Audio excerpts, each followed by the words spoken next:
आइए पहले मंगलाचरण करके कथा में प्रवेश करते हैं।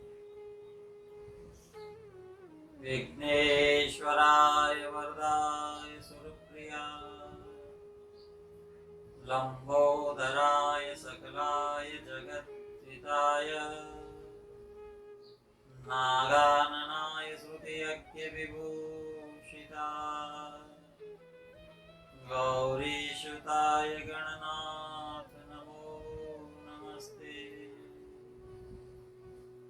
अखण्डमण्डलाकारं व्याप्तं येन चराचरं तत्पदं दर्शितं येन तस्मै श्रीगुरुवे नमः। नारायणं नमस्कृत्य नरं चैव नरोत्तमं देवीं सरस्वती व्यासं ततो जयमुदीरये।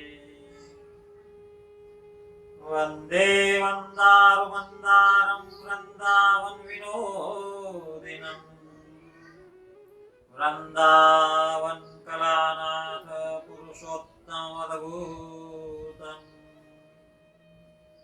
सच्चिदानन्दरूपाय विश्वोत्पत्त्यादिहेतवे तापत्रयविनाशाय श्रीकृष्णाय वयं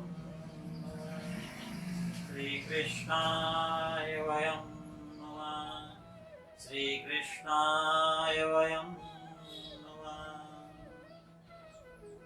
सोमेश मोहि परनुकूला करिः कथा मुदमङ्गलमूला। जय श्री कृष्ण।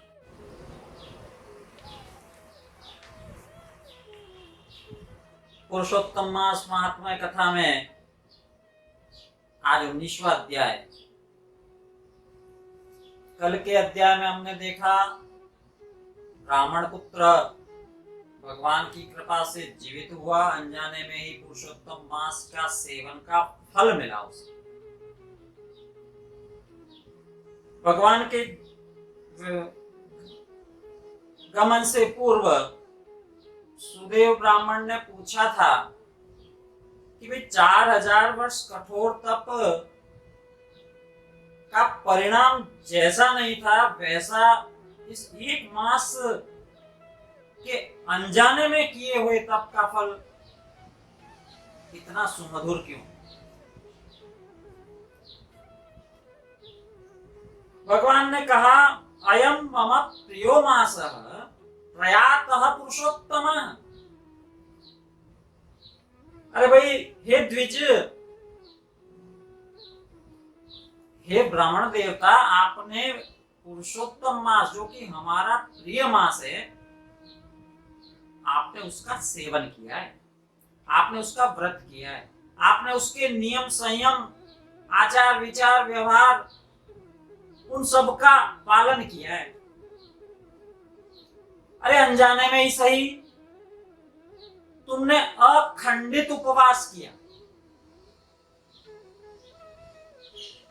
अरे अनजाने में ही सही और मेघों की कृपा से तुमने तीनों कालों में स्नान भी किया।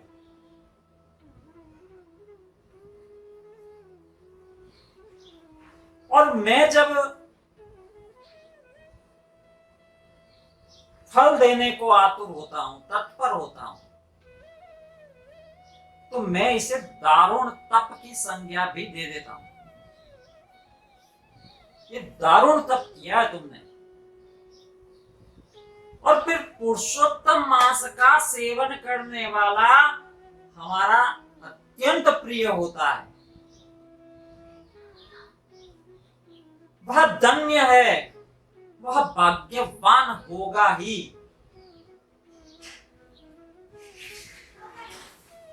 भगवान ऐसा कहकर कि पुरुषोत्तम मास की सेवा करने का यह सुफल तुम्हें प्राप्त हुआ है, भगवान अंतर्धान हो गए। भगवान ने ये बताया था कि एक बार ब्रह्मा जी को भी संदेह हुआ, उन्होंने भी एक तरफ पुरुषोत्तम मास और दूसरी तरफ अन्य प्रकार के तप, साधन, उपवास ये सब जब तोल के देखे थे तो एक मास के पुरुषोत्तम मास का सेवन का पलड़ा भारी रहा। कहा कि जो मनुष्य सब प्रकार से यत्न करके पुरुषोत्तम मास का सेवन करता है वह भाग्यवान होता है, वह धन्य होता है।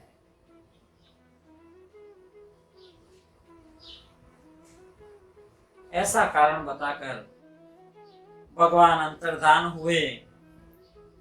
सुदेव सोचने लगा था यहाँ कि पुरुषोत्तम मास के सेवन का उसकी महिमा अवर्णनीय है, उसकी महिमा का वर्णन नहीं किया जा सकता। हजारों वर्ष सुख भोगा, गृहस्थाश्रम में अनेकों बार पुरुषोत्तम मास का सेवन किया, समय आने पर मृत्यु को प्राप्त हुए और ब्रह्मलोक में निवास कर रहे। तत्पश्चात कई हजारों वर्षों तक ब्रह्मलोक में सुख भोगा। महर्षि वाल्मीकि कहते हैं उसके बाद तुम पुनः इस पृथ्वी तल पर आए हो और अब तुम राजा दृढ़धनवा हो। अब तुम राजा दृढ़धनवा हो और शुक जो पूर्व जन्म में तुम्हारा पुत्र था वही शुक तुम्हें आकर चेतावनी देकर गया। उस वट वृक्ष पर बैठा वह शुक, वह तोता तुम्हें चेतावनी देकर गया है। उसने तुम्हें पहचान लिया कि तुम पूर्व जन्म के पिता हो और चूंकि तुम कर्तव्यच्युत हो रहे हो तो उस पुत्र ने अपना कर्तव्य समझा, अपना धर्म समझा और तुम्हें चेतावनी दी, तुम्हें वैराग्य की ओर उन्मुख किया है। एक कर्तव्यनिष्ठ पुत्र का यह भी धर्म है कि वह पिता को वैराग्य का मार्ग भी दिखलावे। अज्ञान से ग्रस्त या मोहग्रस्त या गृहस्थाश्रम से ग्रस्त या यूं कहें कि सांसारिक विषयों में ग्रस्त उस पिता को समय आने पर वैराग्य का मार्ग दिखाना भी पुत्र का कर्तव्य बनता है। जीवितावस्था में सेवा, मृत्युपरांत और्ध्वदैहिक कर्म, लेकिन इसके बीच समय आने पर अपने पिता को वैराग्य की ओर उन्मुख करने का कर्तव्य भी शास्त्र कहते हैं पुत्र का धर्म है। परमात्मा की ओर उन्मुख करे ये भी पुत्र का धर्म है। और इसीलिए उस शुक ने तुम्हें चेतावनी स्वरूप वह श्लोक कहा था। उसने तुम्हें बोध कराया है। उस तोते ने तुम्हें ज्ञान दिया है। आज की कथा को यही विराम देंगे। यहाँ 19वां अध्याय विराम को प्राप्त होता है। पुरुषोत्तम मास महात्म्य कथा में मेरा ऐसा मानना है कि आप सभी व्रत, उपवास, नियम, संयम, आचार, विचार, व्यवहार, सत्य का आचरण या अनेकों प्रकार से कोई न कोई साधन कर रहे होंगे। परमात्मा आपकी मनिच्छाओं को, मनोकामनाओं को पूर्ण करे, यही मेरी प्रार्थना है। श्री कृष्ण गोविंद हरे मुरारी, हे नाथ नारायण वासुदेव।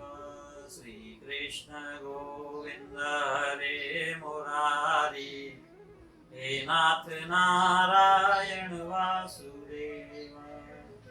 श्री ब्रह्मनारदीय पुराणे पुरुषोत्तम महात्म्ये श्री नारायण नारद संवादे वाल्मीकिनोक्त दृढधन्वो वाक्याने पुरुषोत्तम महात्म्य कथनम नामैकोनविंशतिमोऽध्याय।